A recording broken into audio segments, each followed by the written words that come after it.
Tammy, which is housed in Preston, which is down on the Utah-Idaho border. So I had the longest trip to get here, but I'm happy to be here in Salmon. Today I'm going to talk to you about homemade dry mixes. If we were to look inside your kitchen pantries, how many of you would have mixes? I know, they're really easy and convenient to use, and they save a lot of time. But they can kind of be a little bit expensive, can't they? So I'm here to show you how you can make your own homemade mixes. And you can usually use ingredients that you have already in your kitchen.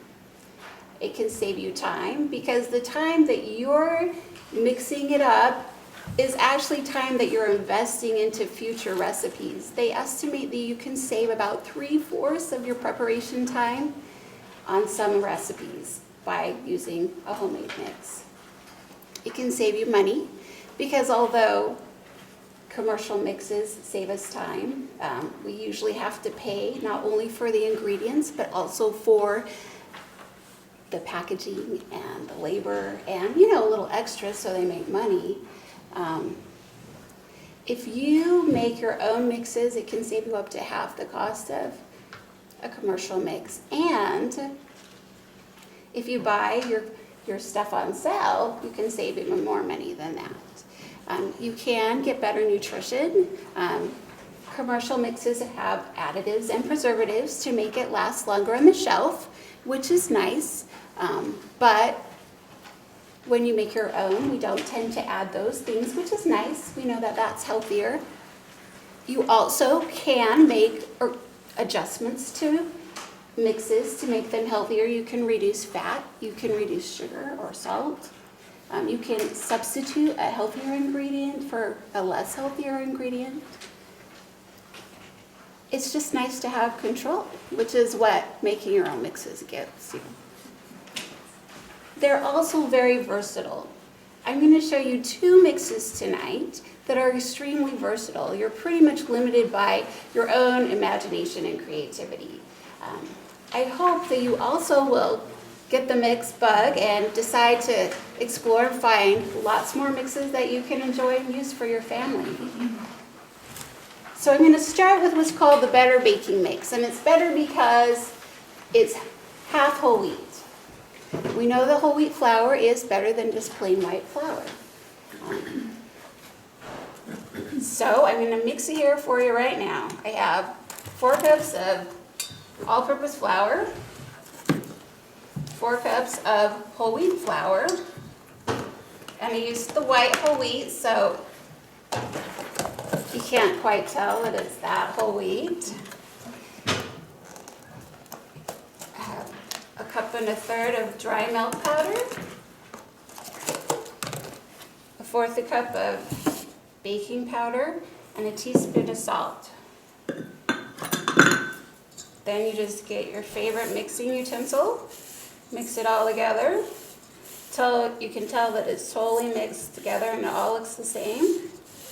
And then you put it in an airtight, resealable container, label it, mark it with a date, store it in a cool, dry place, and it'll last for up to 6 months for best quality. Now, can you get longer time out of that? Probably, but they say best quality is 6 months. This is a great kind of Bisquick mix, and another reason it's healthier is because you don't add the fat to it. A Bisquick mix will have kind of a shortening type of fat in it, but by not adding the fat, it kind of gives you the flexibility to use a healthier fat if you want. So a lot of the recipes that you have in there, they will use oil instead, which is going to be a healthier fat than the shortening. It doesn't have some of the qualities of shortening, but it is a healthier fat. The second mix I'm going to make for you is a soup or sauce mix. So I have 2 cups of dry milk powder, 3/4 cup of cornstarch, 1/4 cup of bouillon. Now you can pick. You can have chicken bouillon, vegetable bouillon, beef bouillon, depending on what you want. You might try some of it, all of them.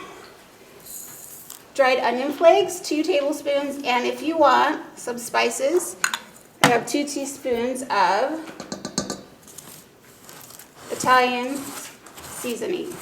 Again, you just mix it up, and when it's thoroughly mixed, put it in a resealable airtight container, label and date it, store it in a cool, dry place, use it within 6 months for best quality. This is great. This is a great substitute for a condensed cream soup. So your cream of chicken soup or your cream of mushroom soup, there are a lot of recipes out there for those condensed cream soups. Well, there you have it.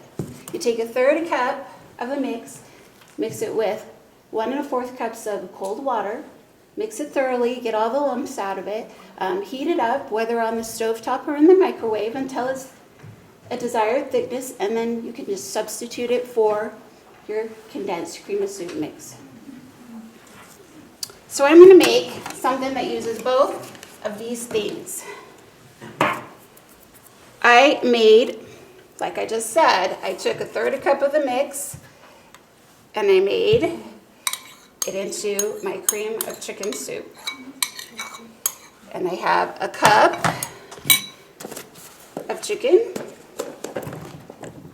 cooked and cubed, and about an 8 to 10 ounce, well, this one's 12, package of vegetables. Let's see if I can smoke them. Probably not. Of course not. Oh, there we go.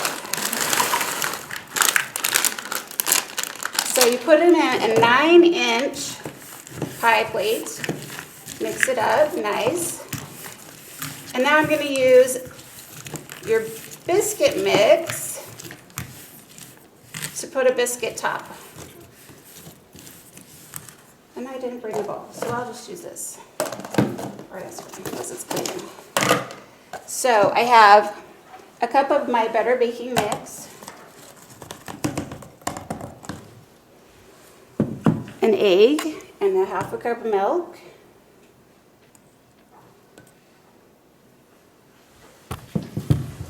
and mix it together until it's thick, and then you just spread it out on the top.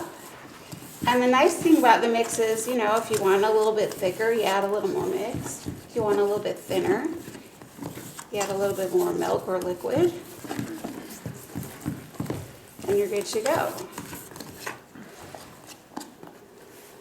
So then you just kind of spread it out on top.